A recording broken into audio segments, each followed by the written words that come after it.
على رسول الله سيدنا مولانا محمد بن عبد الله وعلى آله وصحبه ومن والاه. وقال رضي الله عنه سبحانه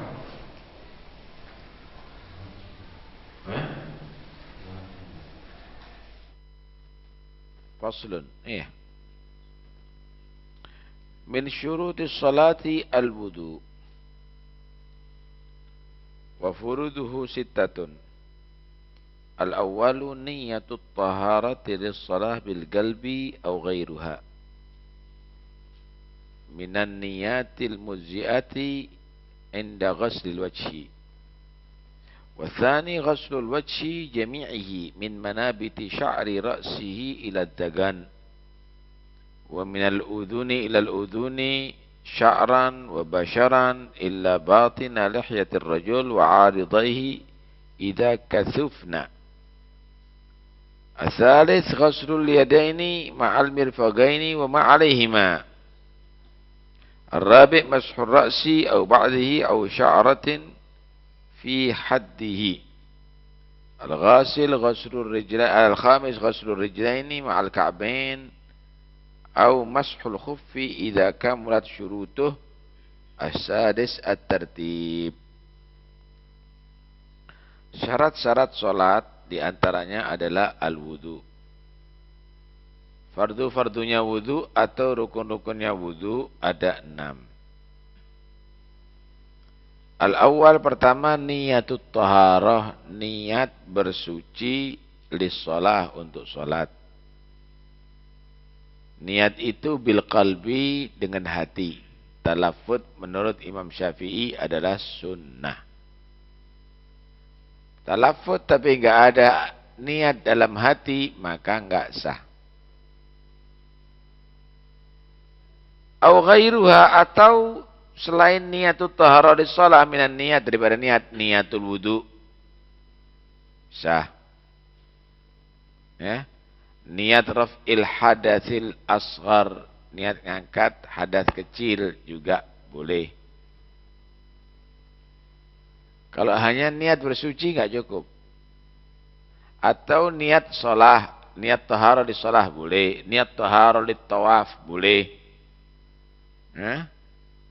Niat taharah untuk limasil Quran boleh, dihamlil Quran boleh. Niat-niat itu dengan hati dan waktunya niat fi awalil amal, pada waktu pertama beramal. Dalam wudu inda ghasil wajhi, pada membasuh muka. Waktu membasuh muka, air pertama ke muka sambil niat dalam hatinya wudu. Sambil niat dalam hatinya wudu.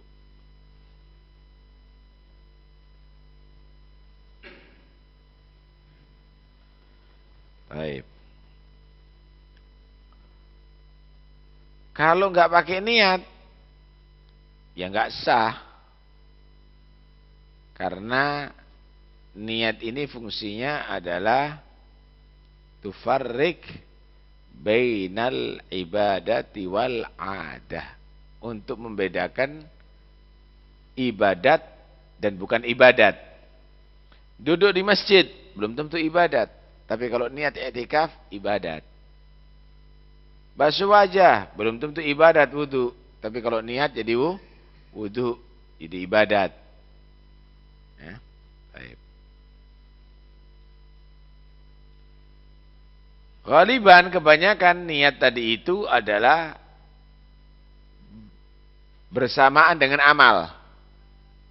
Bersamaan dengan amal. Kecuali pada puasa.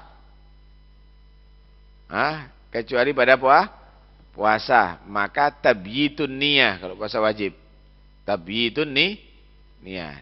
Dinginap kena niatnya. Mulai maghrib sudah boleh niat besok mau puasa. Kenapa? Karena sulit li'usril muwafaqah. Karena sulit kalau persis niatnya tulu'ul fajar. Sulit. Yang kedua, waktu zakat. Itu niatnya inda tafrigil mal.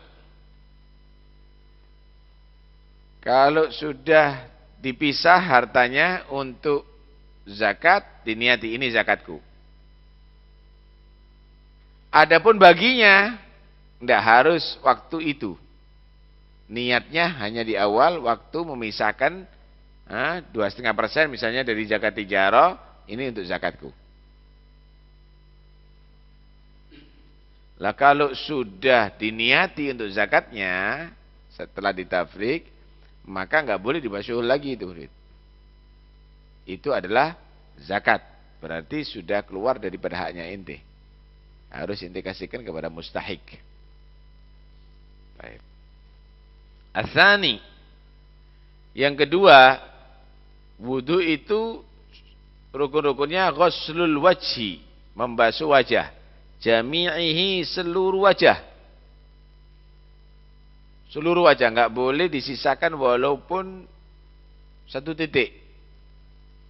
Ukurannya wajah min manabiti sya'ri ra'sihi, daripada tempat tumbuh rambut kepalanya, ila dhagan, sampai dagu.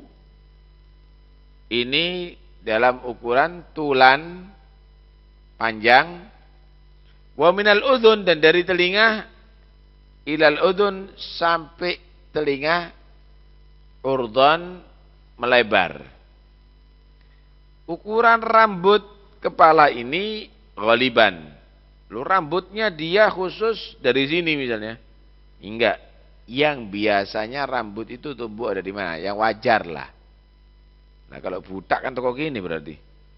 Ya enggak mungkin itu. Dari telinga sampai telinga. Nah, begitu yang harus apa? Yang harus dibasuh. Semua yang ada di kepala, yang ada di muka harus dibasuh. Sya'ran, rambut, wa basyaran, kulit. Semuanya harus kena. Illa, kecuali. Batina lihyatir rajul, bagian dalam jenggotnya orang laki. Wa aridhahi, dan kedua jambangnya orang laki. Idza kasufnya, kalau tebel jenggot dan jambangnya. Jenggot itu adalah rambut yang tumbuh ada di dagu. Jambang itu adalah rambut yang tumbuh ada di rahang. Paham ya? Untuk laki-laki, kalau tebel, maka yang wajib dibasuh cuma dhahirul lihya wal aridain. Dhahirnya saja. Bagian muka, lihya dan aridain. Ke bawah. Jenggotnya panjang segini. Sampai ada di dada. Ya tetap dibasuh wajah terus sampai dhahirnya lihya dan aridain sampai ke bawah. Itu nisor. Salah gitu. Paham ya? Nah. Kalau tipis harus dibasuh dhahir dan batin daripada rambut serta kulitnya juga. Kalau tipis. Untuk membedakan jenggot atau jambang yang tipis dengan yang tebal gimana? Di jarak haddul takhatub, di jarak ngomong kira-kira 3 dirok, kelihatan enggak kulitnya? Kalau kelihatan kulitnya dianggap tipis. Kalau enggak kelihatan kulitnya dianggap tebal. Selain rambut janggut dan rambut jambang yang tebal, maka harus dibasuh dhahir batin rambutnya dan juga kulitnya, alis, brengos dan lain-lainnya. Untuk janggut dan apa? Dan kedua jambang itu hanya laki-laki. Kalau ada perempuan punya jenggot, dhahir batin dan juga kulitnya harus terbasuh. Jadi kalau punya jenggot panjang itu dohirnya, ya, dohirnya sampai ke bawah itu harus dibasuh. Nah, disunahkan, ada sunah-sunahnya nggak di sini? Nggak ada ya. Disunahkan setelah membasuh dohirnya takhlilul lihyah, mentakhlil lihyah, tangan dibasahi, kemudian dimasukkan dari bawah, dimasukkan dari bagian dalam jenggotnya atau jambangnya, kemudian dikeluarkan begini. Nah, dilaksanakan 3 kali setelah membasuh wajah dan jenggot tadi itu. Ambil lagi air, dilaksanakan 3 kali. Jadi disela-selai jari-jari dengan jari-jari yang basah sudah dibasahi dari arah dalam keluar. Nah, dari arah dalam keluar. Itu sunnah hukumnya. Baik.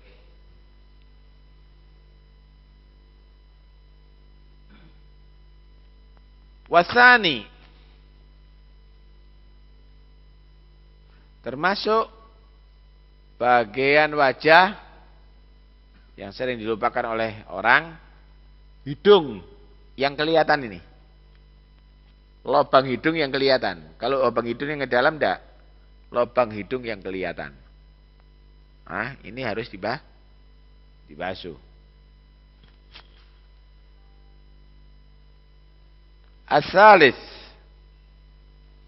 rukun yang ketiga, ghuslul yadaini, membasuh kedua tangan. Ma'al mirfaqaini, bersama kedua sikut. Wa ma'alaihima, dan apa yang di atas kedua tangan, rambut misalnya, atau daging lebih, jari-jari lebih. Yang penting tumbuhnya sampai sikut. Lah kalau di atas sikut, misalnya ada tangan tambahan di atas sikut tadi itu, enggak dibasuh yang lebihnya. Tapi kalau masuk dalam tangan jarinya ada 6 misalnya, ya tetap wajib dibasuh.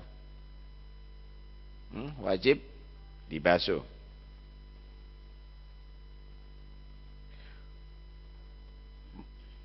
Kalau di dalam Al-Quran disebutkan ilal mirfaqaini, ila bimakna ma'ah. Ila bimakna ma'ah ada di situ. Hati-hati. Jadi bukan ilal mirfaqaini persis, tapi ma'al mirfaqaini harus kena juga kedua mirfaknya atau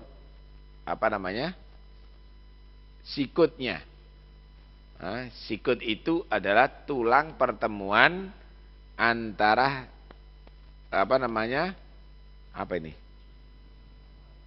lengan ya dan atas, adud, lengan bawah dan lengan atas. Ini adud, ini as-sa'id.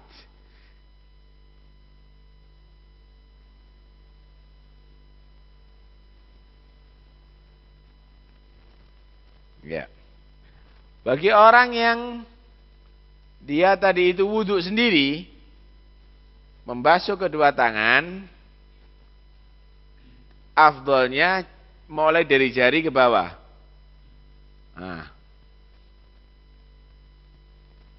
Dan ditakhlil perbasuhan.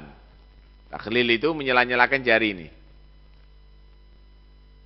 Jadi begini, dari jari-jari airnya dikelucurkan sampai ke sikut. Begini. Mendahulukan kanan daripada kiri untuk tangan. Ya, sunnah hukumnya.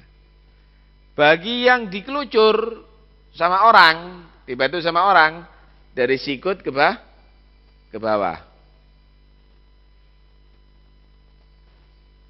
Dari sikut ke bawah. Itulah juga yang kiri. Baik. Disunahkan setiap basuhan, setiap usapan 3 kali. Sunnah. Kalau 4 kali makruh. Kalau di tanah di airnya sendiri. Kalau air masjid yang mauquf atau yang musbal haram hukumnya. Haram. Biar haram itu. Benar itu.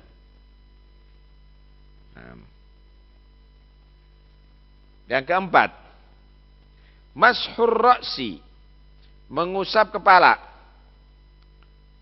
Au ba'dhi atau sebagian kepala. Walau sya'rah, walaupun satu rambut fi haddih tapi di batas kepala. Mengusap kepala. Botak, tidak ada rambutnya, tidak apa-apa. Ada rambutnya, ya enggak apa-apa rambut itu. Walaupun satu rambut. Rambut. Tapi kalau rambut itu fi haddi ra'si, di batas kepala. Rambutnya panjang. Panjang. Yang diusap kalau di batas kepala enggak apa-apa. Tapi kalau di luar daripada batas kepala enggak sah. Di batas kepala. Nah, di batas kepala. Jadi untuk perempuan misalnya, ya di batas kepala. Oh, diambil yang bawah sendiri. Rambutnya panjang, ya nggak bisa. Rambut yang ada di batas kepala. Walaupun satu rambut. Kalau menurut Imam Malik, harus semua kepala diusap. Gimana semua kepala diusap? Cara mengusapnya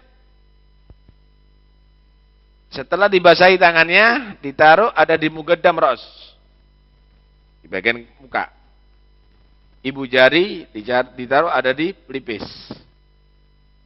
Kemudian ditarik ke belakang. Nah, setelah itu dikembalikan lagi ke mugaddam ras, di bagian muka daripada kepala. Gini. Atau sebaliknya, dari belakang ke muka ke belakang. Semua itu ada riwayat dari Nabi SAW. Menurut Imam Syafi'i, sunnah membasuh semua kepala. Dalam mazhab Syafi'i. Menurut Imam Malik, wajib semuanya. Lah kalau botak nggak usah dikembalikan, wis roto langsung. Atau yang rambutnya panjang, jangan kembalikan, ruwek-ruwek nanti. Baik. Jadi kalau menurut Imam Syafi'i di dalam Al-Qur'an famsahu bi ru'usikum al-ba' litab'id. Makna al-ba'd ay ba'd ru'usikum walau sya'ratan wahidah. Kalau menurut Imam Malik baknya zaidah, famsahu bi ru'usikum ay ru'usakum. Baknya zaidah. Kalau menurut Imam Abu Hanifah rub'ar ra's, karena dikatakan An-Nabi SAW masaha binasiyatihi. Nabi mengusap ubun-ubunnya. Ubun-ubun ini adalah seperempat daripada kepala. Khurujan min khilaf, keluar daripada khilaf, usapan kabeh. Ya, keluar usap semua. Baik.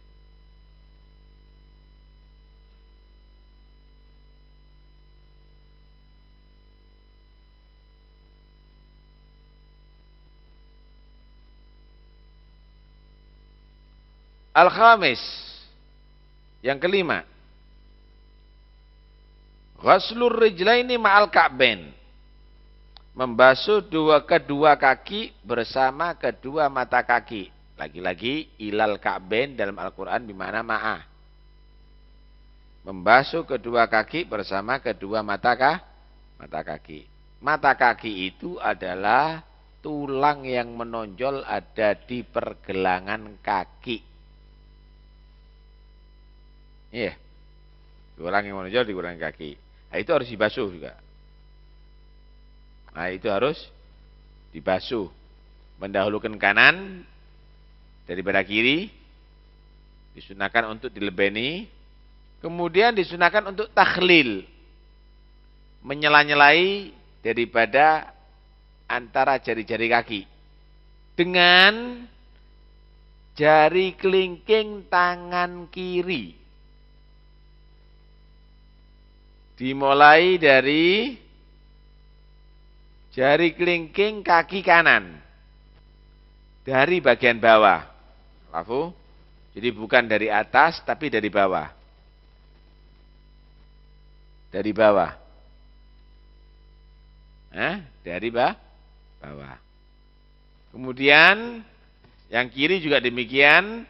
Dimulai daripada ibu jari kaki kiri dan diakhiri sampai jari kelingking kaki kiri. Juga dengan jari kelingking tangan kiri dari bagian bawah.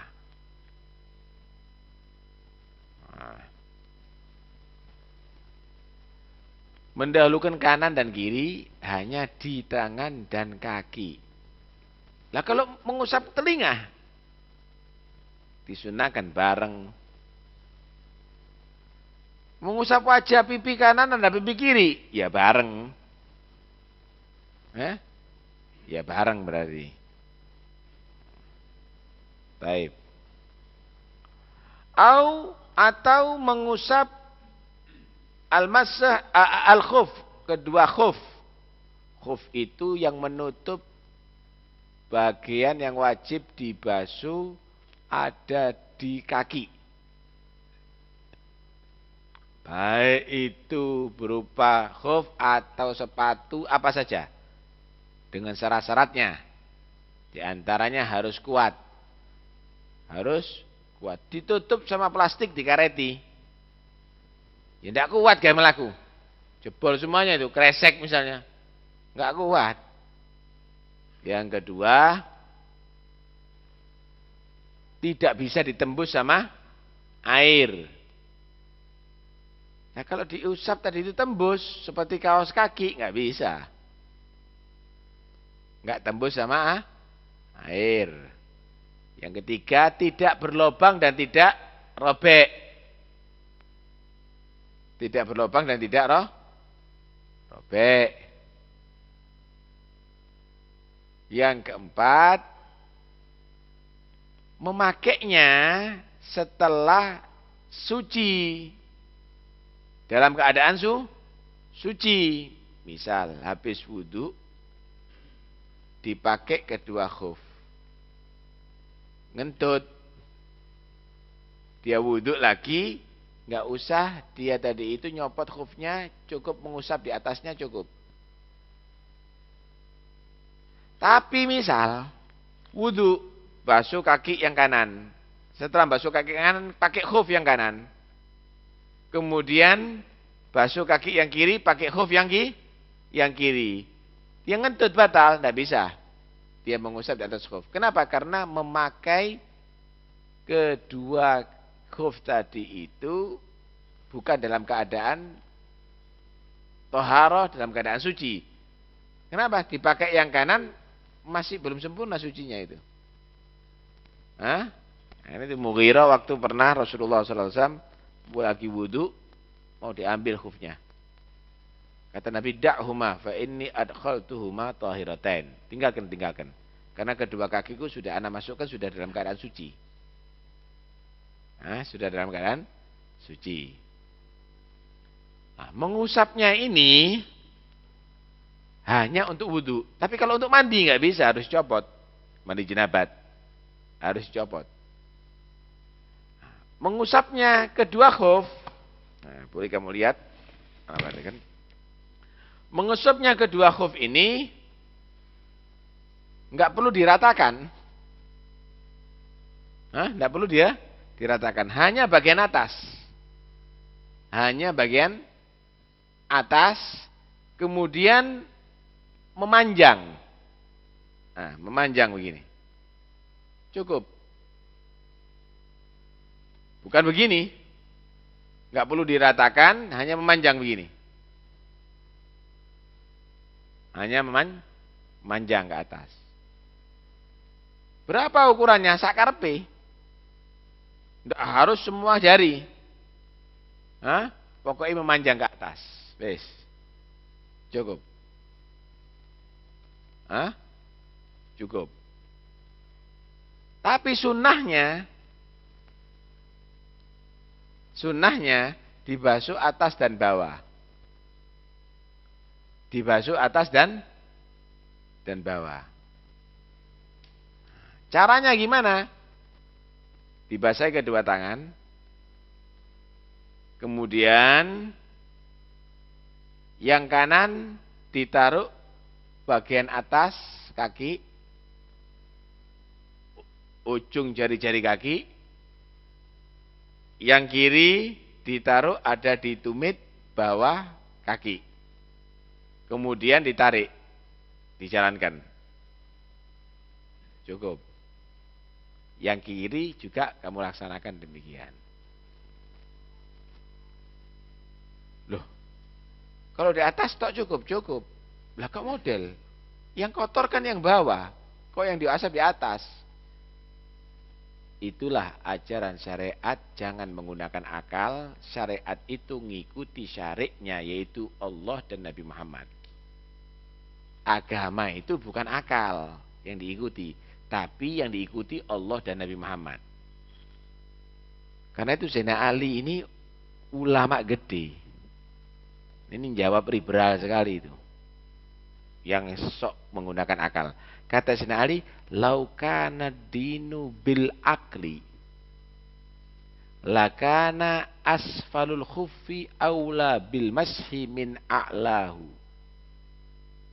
Kalau seandainya agama itu hanya akal yang dibuat ukuran, maka yang bawahnya khuf yang lebih utama diusap daripada atasnya. Tapi agama itu adalah mutaba'ah, ngikuti Allah dan ngikuti Muhammad Rasulullah.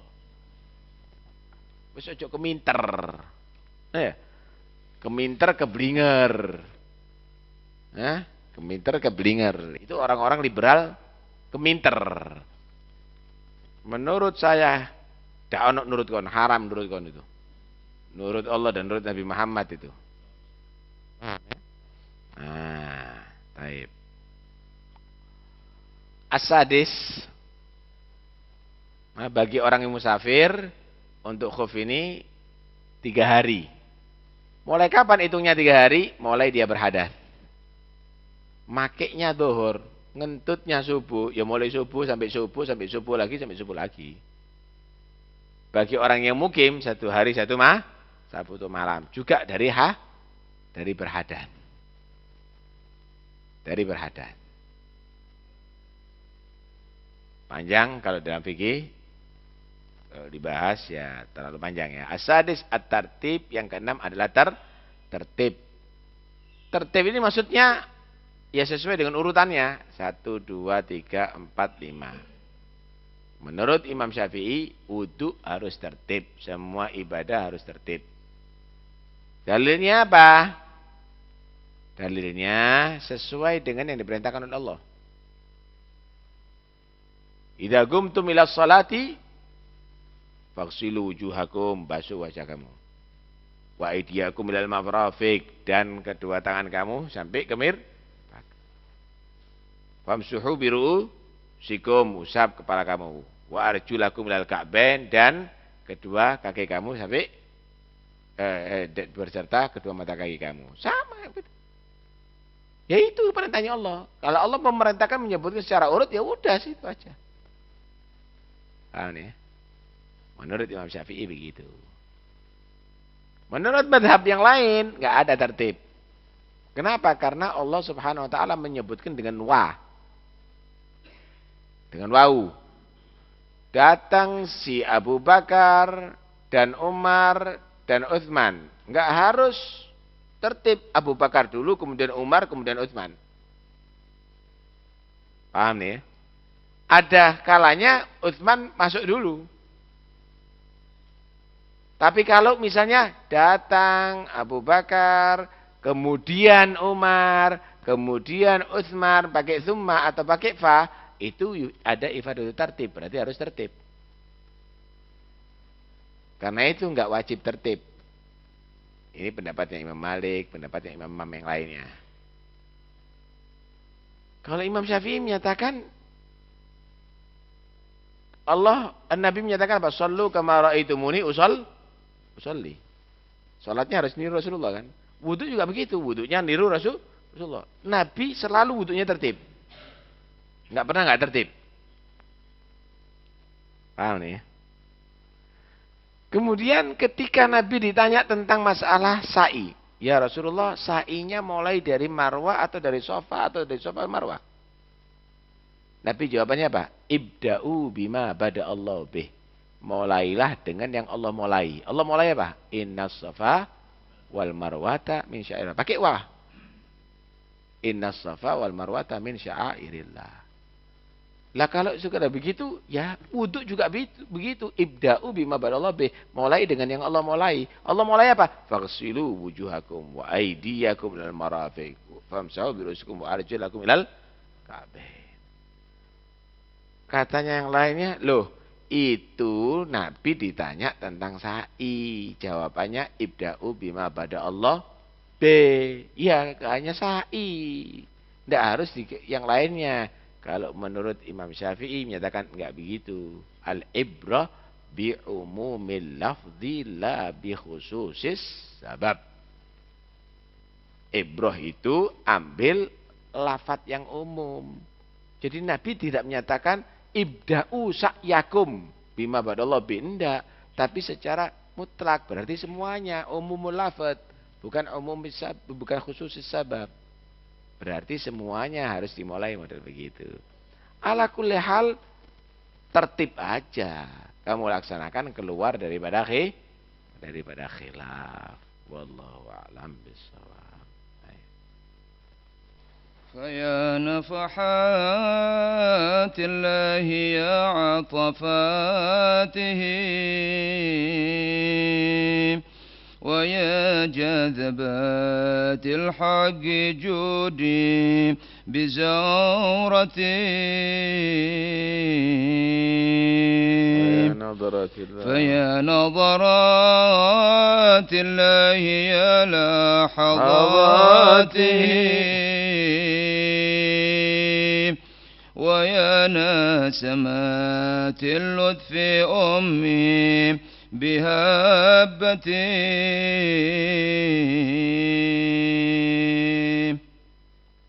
ويا غارة الرحمن جدي بسرعة إلينا وحلي عقد كل ملمة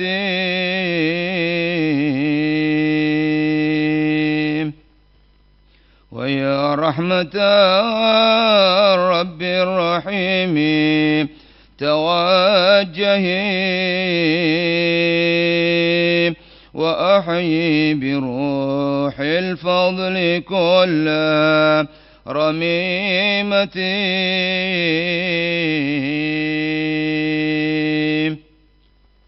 ويا كل أبواب القبول تفتحي فإن مطايا القصد نحوك أمتي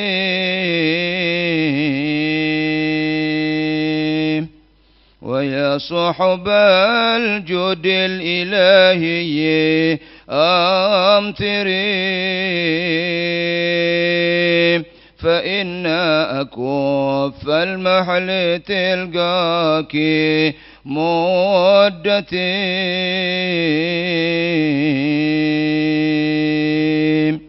بحرمة هادينا ومحيي قلوبنا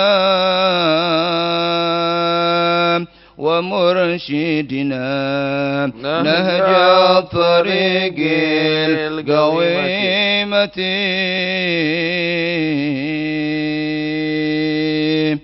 دعانا إلى حق بحق منزل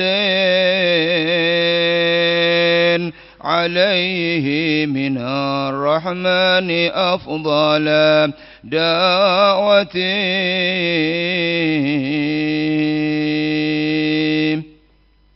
أجبنا قبيلنا مذعنين لأمره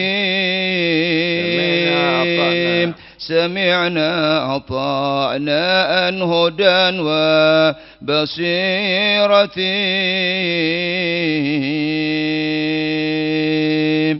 فيا رب ثبتنا على الحق والهدى فيا رب اقبضنا على خير ملتي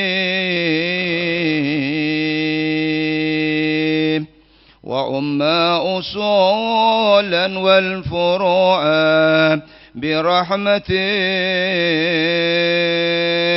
وأهلا وأصحابا وكل قرابة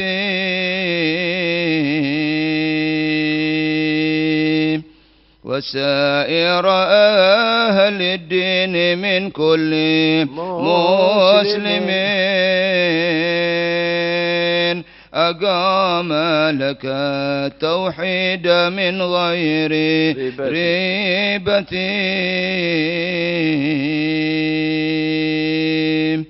وصلي وسلم دائم الدهر سرمدا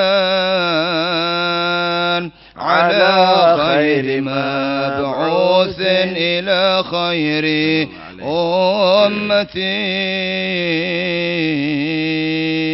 أمتي محمد المخصوص منك بفضلك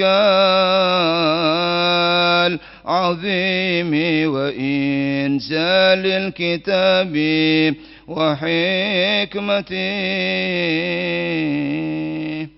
اللهم صل أفضل صلاة على سعر مخلوقاتك سيدنا محمد وعلى آله وصحبه وسلم عدد معلوماتك ومداد كلماتك كلما ذكرك وذكر الذاكرون وغفل عن ذكرك وذكره الغافلون. اللهم صل أفضل صلاة على سعر مخلوقاتك سيدنا محمد وعلى آله وصحبه وسلم عدد معلوماتك ومداد كلماتك كلما ذكرك وذكر الذاكرون. اللهم صل أفضل صلاة على أسعد مخلوقاتك سيدنا محمد وعلى آله وصحبه وسلم ومداد كلماتك كلما ذكرك وذكر الذاكرون وغفل عن ذكرك وذكره الغافلون. ربنا انفعنا بما علمتنا ربي فقنا وفقها لنا وقرابات لنا في ديننا مع للقدر أنت وذكر. ربي وفقنا وفقكم لما ترتضي قولا فعلا كرما وارزق الكل حلالا دائما وأخل أذكياء علماء. بالخير ونقفى كل شر ربنا واصلح لنا كل شؤون وأقر بالرضا منك العيون هرمان مجد ربنا كل الديون هرمان واغفر واستر أنت أكرم من ستار وصلاة الله تغشى المصطفى من إلى الحق دعانا والوفاء. بكتاب في للناس شفاء وعلى الآل الكرام الشرفاء وعلى الصبي مصابيح القرار. اللهم اهدنا بهداك واجعلنا ممن نسارع في رضاك ولا تولنا وليا سواك ولا تجعل من خالف أمرك وعصاك. حسبنا الله نعم الوكيل ولا حول ولا قوة إلا بالله العظيم. صلى الله على سيدنا محمد الله صلى الله عليه وسلم. مروح حبايب وأخواني من الأنبياء والمرسلين صلوات الله وسلامه أجمعين لمهر برد رسول الله وأزواج رسول الله وأصحاب رسول الله والتابعين وتابعيهم من تبعهم يحسنون الناس ثم إلى وجه المجيد الله حديثا والأستاذ العظم في مقدم عبد الرحمن السقاف وأسره وسكران وابن عشاب بن قدم من عبد الله رسول الأكبر وفخر والشوق بن سالم مع حقيقة بن سلم وعقب سالم ثم إلى رقد الأنفاس مر بن عبد الرحمن قد ربنا شاب الجيراني قد بليشاد أبو الحداد ثم إلى روح جد الإسلام بحامد محمد بن محمد الغزالي ثم رحمة الله بن طاهر أخي طاهر وأصولهم وأبراهيم ومن عمر وأولياء أدبد أصلاحها خصوصا نصار حضر المقال محمد جعفر سنة رسولهم ورحمهم ووالدين عليكم وأمواتنا وأمواتكم وأموات المسلمين الله تغشر مغفرا وبركاتهم وأسرار ورهم ويرحمنا الله بركاتهم ويحيينا على محبتهم ويميتنا على محبتهم ويحيينا يوم القيامة بزمرتهم مع نبينا والصديقين والشهداء والصالحين واغفر ذنوبنا واستر عيوبنا وفرج عنا كروبنا واصلح قلوبنا ويقضي حوائجنا ويسر أمرنا مع راحة قلوبنا والسلام والعافية بديننا وسعنا وسلام علينا واهدنا وإياهم أجمعين واكفنا من شر الظالمين وشر المعاندين وشر الكافرين واحفظ عنا عليهم الإسلام والإيمان وحين عليهم ما توفى بعد أمور طويل في طاعته وعافية ولا ديني أكلنا صالحا من السلف من الآباء ومن صالحا في مثل جلسنا وإنما غسل غسلنا متراب طلبنا وإلى حضرة النبي محمد الفاتحة.